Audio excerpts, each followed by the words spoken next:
Hello friends, Namaste. It's me Pratiksha Gautam and I like to welcome you to my YouTube channel.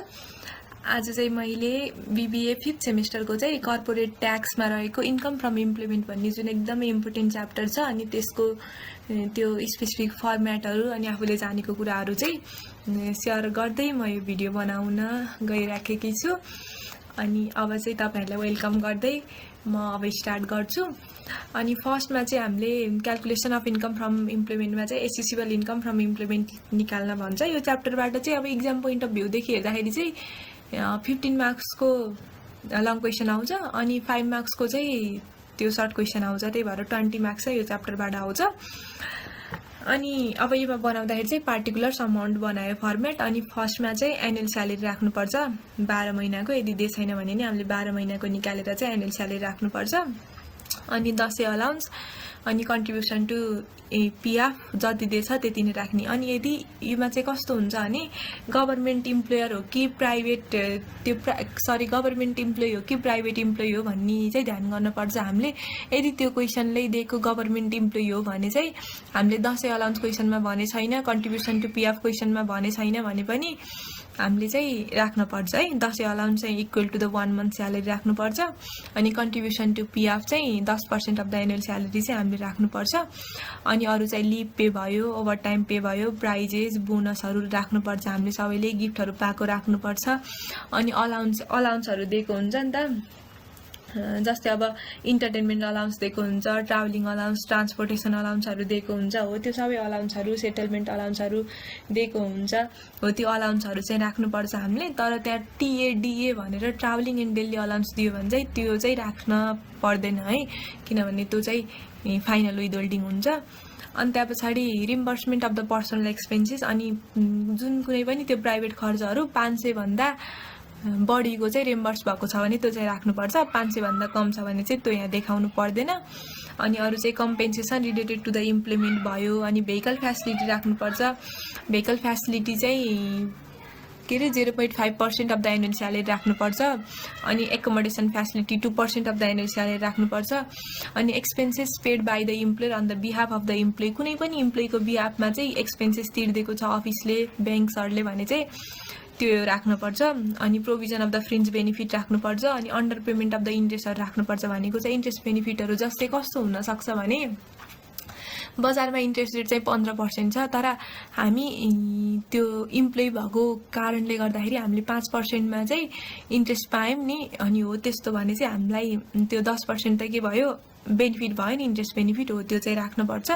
अनि other incomes to be included, अरु के उसहरु छन्, अरु इन्कमहरु के भएको छ त्यो चाहिँ राखेर एसेसिबल इन्कम फ्रम इम्प्लिमेन्ट चाहिँ यसरी निकाल्नु पर्छ है यो केसमा चाहिँ। अनि statement of the taxable income चाहिँ त्यहाँ पछाडीको स्टेप हो। 5 मार्क्समा त कुनैमा ननिकाल्न पनि भनेको हुन्छ, तर कुनैमा निकाल्न भनेको हुन्छ। उता 15 मार्क्समा चाहिँ ट्याक्स लायबिलिटी सम्मै निकाल्न पर्छ तल। अनि अब हामीलाई त तीनटा त्यो सोर्स द इन्कम आउँछ नि त, इम्प्लिमेन्ट, बिजनेस अनि इन्भेस्टमेन्ट हो। यो तीनवटा प्रोफेसन, बिजनेस अर प्रोफेसन भयो। अनि यो चाहिँ राख्नुपर्छ, तीनटै जोडेर चाहिँ टोटल एसेसिबल इन्कम निकाल्ने। अनि चाहिँ लेस रिडक्सन। अनि रिडक्सनमा चाहिँ के हुन्छ भने कन्ट्रिब्युसन टु पीएफ राख्ने। यदि कन्ट्रिब्युसन टु पीएफ चाहिँ एप्रुभ छ भने मात्र यहाँ राख्ने है, अनएप्रुभ पीएफ चाहिँ राख्न पर्दैन। अब यहाँ चाहिँ contribution to recognise provident fund भनेछ। अनि त्यसको चाहिँ लिमिट अनुसार राख्नुपर्छ। त्यो भनेको 1/3 अफ द एसेसिबल इन्कम। यो टोटल एसेसिबल इन्कमको 1/3 और एक्चुअल भनेको चाहिँ 20% अफ द एनुअल स्यालेरी। 10% इम्प्लोयरले गरेको, 10% इम्प्लोइले गरेको भने हो नि त क्वेशन भन्छ नि त क्वेशनमा।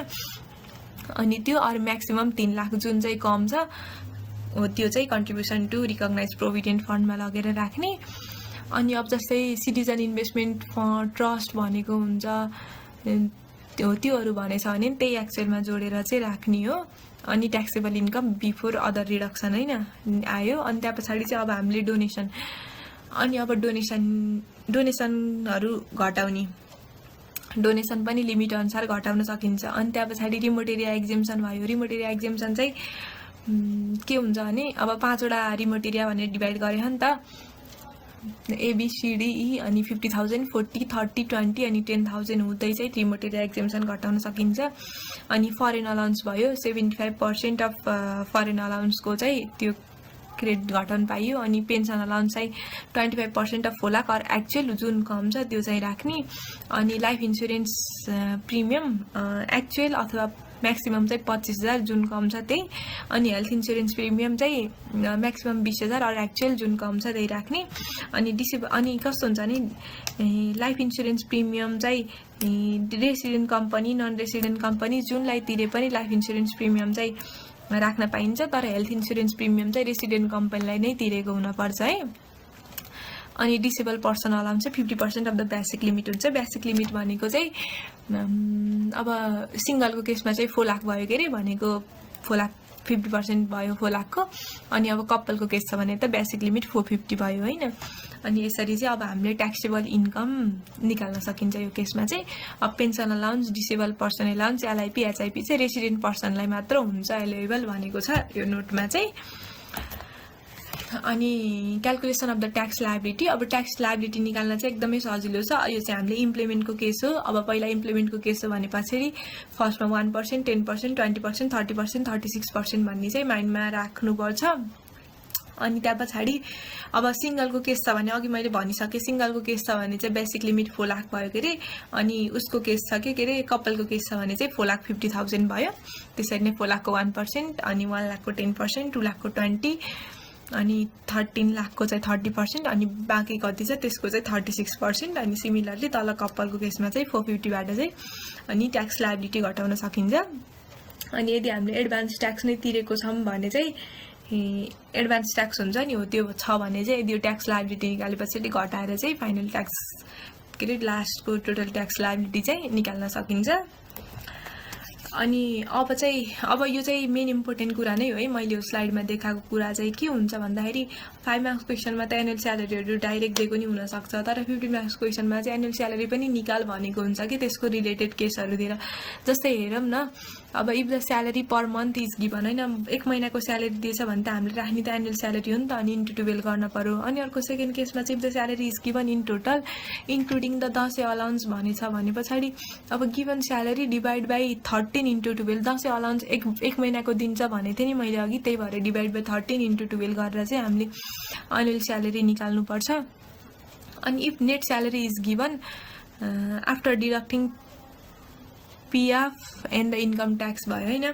अनि यदि नेट स्यालेरी चाहिँ आफ्टर डिडक्टिङ पिएफ र इन्कम ट्याक्स दिएछ भने चाहिँ एनुअल स्यालेरी निकाल्ने फर्मुला भनेको net salary plus PF plus income tax हुन्छ है। जस्तै फर इक्जाम्पल 1,90,000 चाहिँ नेट स्यालेरी छ भने अनि पिएफ 30,000 अनि इन्कम ट्याक्स चाहिँ 20,000 दिएछ भने एनुअल स्यालेरी चाहिँ 2,40,000 हामीले यसरी निकाल्न सक्छौँ।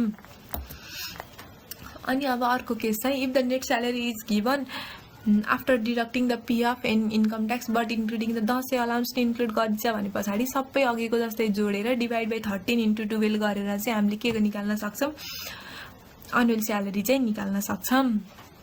अनि अर्को केस चाहिँ if the net salary is given after deducting the PF र इन्कम ट्याक्स अघिको जस्तै but only amount of income tax is given भनेपछि ती income tax only amount of income tax मात्र दिएछ भने चाहिँ हामीले त्यसलाई डिभाइड बाई 0.9 गरेर चाहिँ के निकाल्न सक्छौँ, एनुअल स्यालेरी निकाल्न सक्छौँ। यो कुराहरू चाहिँ सबै ध्यान दिनुपर्छ किनभने हामीलाई त्यो 15 मार्क्स क्वेसन सोद्धाखेरि चाहिँ माथिको मात्र भनिदिएको हुन्छ, एनुअल स्यालेरी दिएको हुन्न नि त, अनि त्यही भएर हामीले चाहिँ जान्नुपर्छ।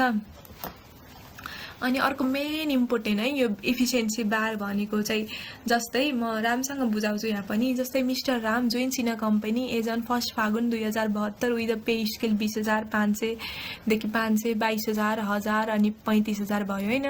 अनि calculate the annual salary for the 2077-78 सालको लागि चाहिँ एनुअल स्यालेरी निकाल भने छैन भने चाहिँ अब यहाँ यो इफिसियन्सी बार छ नि जुन त्यसले भनेको के हो भने 20,000 सुरुमा त्यसको स्यालेरी 20,000 छ होइन, 2072 देखि 73 सम्म 20,000 छ। अब अर्को वर्ष जाँदै गर्दा 500 ले बढ्दै जान्छ। कहिलेसम्म 500 ले बढ्दै जान्छ भन्दा जबसम्म त्यसको स्यालेरी 22,000 हुँदैन, उसको स्यालेरी 22,000 नहुन्जेलसम्म 500 ले बढ्छ। अनि जब 22,000 पुग्छ त्यहाँ पछाडि हजार ले बढ्दै जान्छ, कति नहुन्जेलसम्म 35,000 नहुन्जेलसम्म हो। यो क्वेसनले भनेको चाहिँ त्यही हो। अब फर्स्ट फागुन 2072 देखि 73 20,000 भयो, 20,000बाट सुरु भयो अनि 20,500 21,000 21,500 अब 22,000 मा आयो हैन 2076 77 मा। अब 77 78 मा जाँदाखेरि चाहिँ 1000 ले बढेर 23,000 भयो। अब हामीलाई चाहिएको त 77 78 को हो नि त हो। अब 77 78 कहिले सुरु हुन्छ? असारमा के रे साउनमा सुरु हुन्छ, साउन फर्स्टमा सुरु भएर असार मसान्तमा एन्डिङ हुन्छ भने पछाडि अब 77 78 हाम्रो कहाँ सुरु भइन्छ? श्रावण 2077 मा। अब श्रावण त माथिकोमा छ नि त 22,000 कोमा छ नि त श्रावण के रे साउन भदौ असोज कार्तिक मङ्सिर पुष माघ हैन 7 महिना चाहिँ यहाँ 22,000 खान्छ तल। अनि माघसम्म त्यो भयो। फागुन त यहाँ फेरि यहाँ सुरु भयो नि त फागुन चैत वैशाख जेठ असार अनि 5 महिनाको चाहिँ उसले 23,000 स्यालेरी खान्छ। यसरी चाहिँ 22,000 × 7 प्लस 23,000 × 5 गरेर चाहिँ 2,69,000 चाहिँ उसको एनुअल स्यालेरी हुन्छ भनेर चाहिँ यसरी इफिसियन्सी बारबाट चाहिँ हामीले निकाल्न सक्छौँ है। जुन चाहिँ 15 मार्क्समा त इफिसियन्सी बार म्याक्सिमम नै दिएको हुन्छ, त्यही भएर हामीले यसरी नै गर्न सक्छौँ। अनि अब आजको लागि चाहिँ जे होस् इन्कम फ्रम इम्प्लोइमेन्टमा चाहिँ यो फर्मेटहरू जानिसके पछाडि चाहिँ राम्रोसँग गर्न सकिन्छ। And all the best for all. अनि आई होप मेरो भिडियो अनि मैले जानेको कुरा सेयर गरेको तपाईहरुलाई मन पर्यो होला, केही हेल्पफुल पनि भएको होला। अनि thank you for watching. Lots of love. Bye by.